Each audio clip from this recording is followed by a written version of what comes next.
ఈనాడు మనం శివోపాసన మంత్రం యొక్క తదుపరి భాగాన్ని అంటే రెండవ భాగాన్ని ఈరోజు నేర్చుకుందాము. ముందుగా గణపతి ప్రార్థనా మంత్రంతో కార్యక్రమాన్ని ప్రారంభించుకుందాం.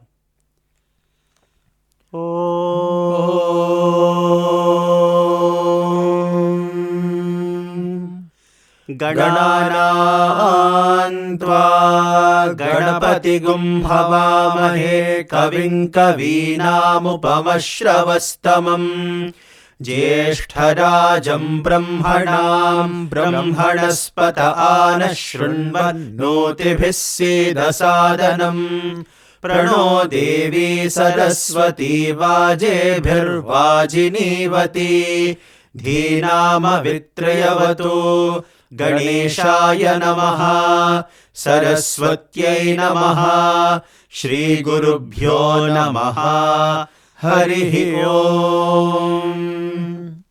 ఇంతవరకు మనం శివోపాసన మంత్రంలో నిధనపతయే నమః నుండి తత్పురుషాయ విద్మహే మహాదేవాయ ధీమహి తన్నో రుద్రః ప్రచోదయాత్ ఇంతవరకు నేర్చుకున్నాము. ఈనాటి భాగంలో మనం ఈశాన సర్వ విద్యానాం అక్కడి నుంచి మంత్రం చివరి దాకా మనం నేర్చుకుందాం. నేను ఒకసారి చెప్తాను, మీరు 2 సార్లు తిరిగి దాన్ని రిపీట్ చేయండి. ఈశాన సర్వ విద్యానాం ఈశానः సర్వవిద్యానాం ఈశానः సర్వవిద్యానాం ఈశ్వరః సర్వభూతానాం ఈశ్వరः సర్వభూతానాం ఈశ్వరः సర్వభూతానాం ఈశానః సర్వ విద్యానాం ఈశ్వరః సర్వభూతానాం ఈశానः సర్వవిద్యానాం ఈశ్వరः సర్వభూతానాం ఈశానः సర్వవిద్యానాం ఈశ్వరः సర్వభూతానాం బ్రహ్మాధిపతిర్బ్రహ్మణోధిపతిః బ్రహ్మాధిపతిర్బ్రహ్మణోధిపతిః బ్రహ్మాధిపతిర్బ్రహ్మణోధిపతిః బ్రహ్మా శివో మే బ్రహ్మా శివో మే బ్రహ్మా శివో మే అస్తు సదాశివోం అస్తు సదాశివోం అస్తు సదాశివోం శివో మే అస్తు సదాశివోం శివో మే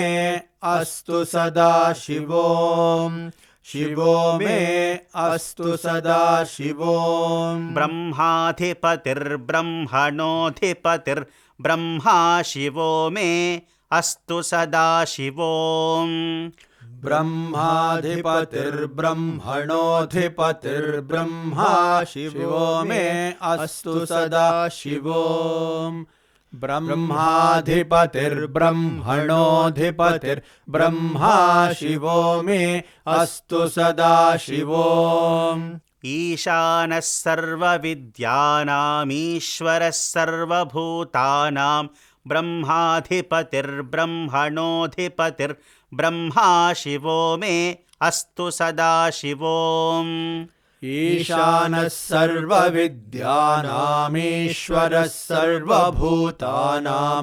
బ్రహ్మాధిపతిర్బ్రహ్మణోధిపతిర్బ్రహ్మా శివో మే అస్తు సదాశివోం ఈశానः సర్వవిద్యానాం ఈశ్వరः సర్వభూతానాం బ్రహ్మాధిపతిర్బ్రహ్మణోధిపతిర్బ్రహ్మా శివో మే అస్తు సదాశివోం నమో హిరణ్యబాహవే నమో హిరణ్యబాహవే నమో హిరణ్యబాహవే హిరణ్యవర్ణాయ హిరణ్యరూపాయ హిరణ్యవర్ణాయ హిరణ్యరూపాయ హిరణ్యవర్ణాయ హిరణ్యరూపాయ హిరణ్యపతయే హిరణ్యపతయే హిరణ్యపతయే అంబికాపతయ ఉమాపతయే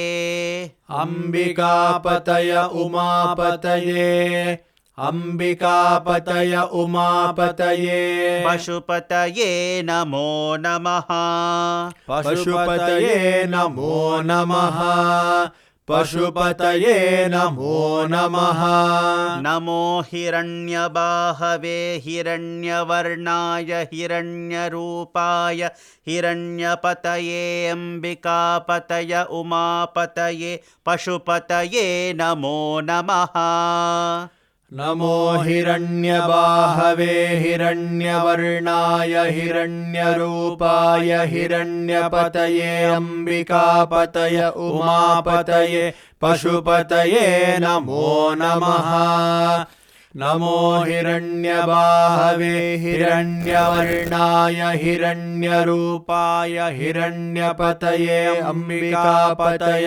उमापतये पशुपतये नमो नमः ऋतगुं सत्यं ऋतगुं सत्यं ऋतगुं सत्यं परं ब्रह्म पुरुषं परं ब्रह्म पुरुषं परं ब्रह्म पुरुषं ऋतगुं सत्यं परं ब्रह्म पुरुषं ऋतगुं सत्यं परं ब्रह्म पुरुषं ऋतगुं सत्यं परं ब्रह्म पुरुषं कृष्णपिङ्गलं कृष्णपिङ्गलं कृष्णपिङ्गलं ऋतगुं सत्यं परं ब्रह्म पुरुषं कृष्णपिङ्गलं ऋतगुं सत्यं परं ब्रह्म पुरुषं कृष्णपिङ्गलं ऋतगुं सत्यं परं ब्रह्म पुरुषं कृष्णपिङ्गलम् ऊर्ध्वरेतं विरूपाक्षम् ऊर्ध्वरेतं विरूपाक्षम् ऊर्ध्वरेतं विरूपाक्षम् विश्वरूपाय वै नमो नमः विश्वरूपाय वै नमो नमः विश्वरूपाय वै नमो नमः ऊर्ध्वरेतं विरूपाक्षं विश्वरूपाय वै नमो नमः ऊर्ध्वरेतं विरूपाक्षं विश्वरूपाय वै नमो नमः ऊर्ध्वरेतं विरूपाक्षं विश्वरूपाय वै नमो नमः మనం ఈశాన సర్వ విద్యానం నుండి ఇక్కడి వరకు కలిపి ఒకసారి చెప్పుకుందాము. కొంచెం శృతిని పెంచుకుందాము.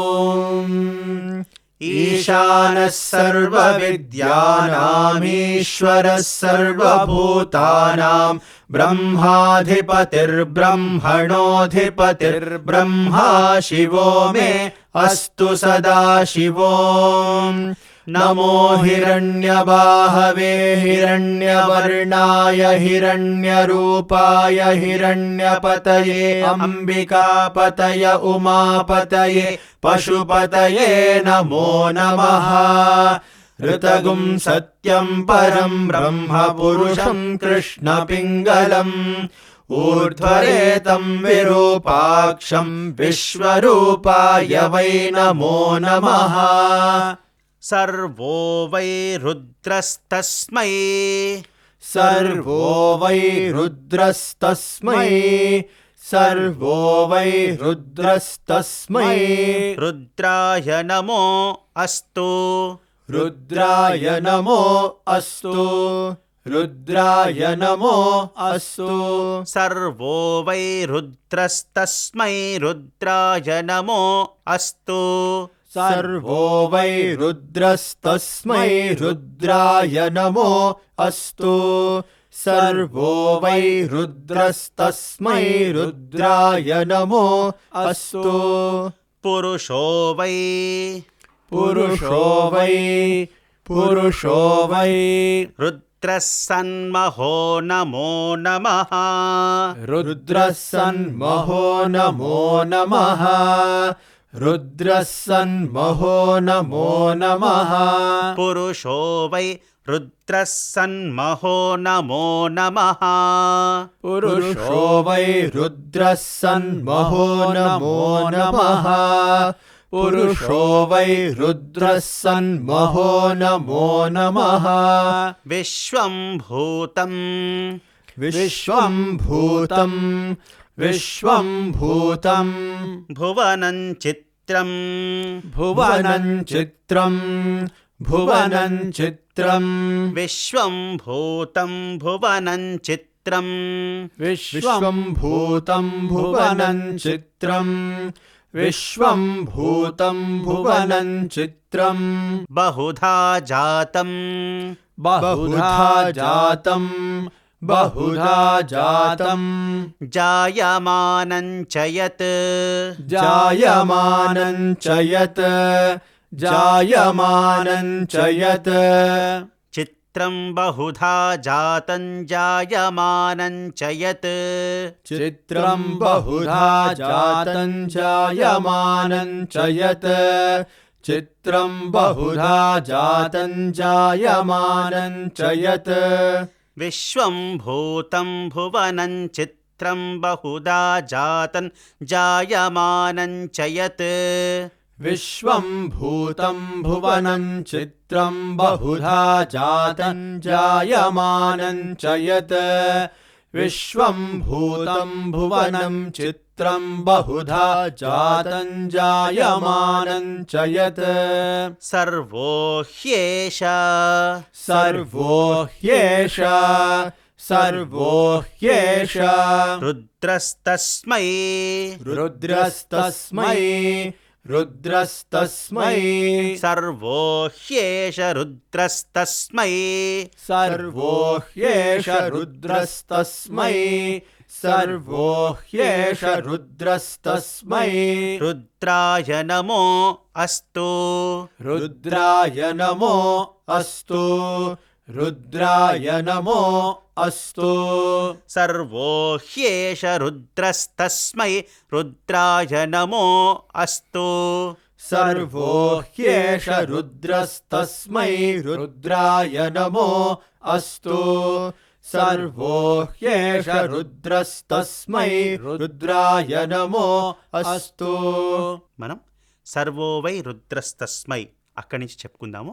ఇక్కడి వరకు. సర్వో వై రుద్రస్తస్మై రుద్రాయ నమో అస్తు పురుషో వై రుద్రః సన్మహో నమో నమః విశ్వం భూతం భువనం చిత్రం బహుధా జాతం జాయమానం చ యత్ సర్వో హ్యేష రుద్రస్తస్మై రుద్రాయ నమో అస్తు కద్రుద్రాయ కద్రుద్రాయ కద్రుద్రాయ ప్రచేతసే ప్రచేతసే ప్రచేతసే కద్రుద్రాయ ప్రచేతసే కద్రుద్రాయ ప్రచేతసే కద్రుద్రాయ ప్రచేతసే మీఢుష్టమాయతవ్యసే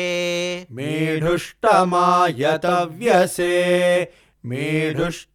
మీఢుష్టమాయతవ్యసే కద్రుద్రాయ ప్రచేతసే మీఢుష్టమాయతవ్యసే కద్రుద్రాయ ప్రచేతసే మీఢుష్టమాయతవ్యసే కద్రుద్రాయ ప్రచేతసే మీఢుష్టమాయతవ్యసే వోచేమా వోచేమా వోచేమా శంతమగుం హృదే శంతమగుం హృదే శంతమగుం హృదే వోచేమ శంతమగుం హృదే వోచేమ శంతమగుం హృదే వోచేమ శంతమగుం హృదే సర్వో హ్యేష సర్వో హ్యేష సర్వో హ్యేష రుద్రస్తస్మై రుద్రస్తస్మై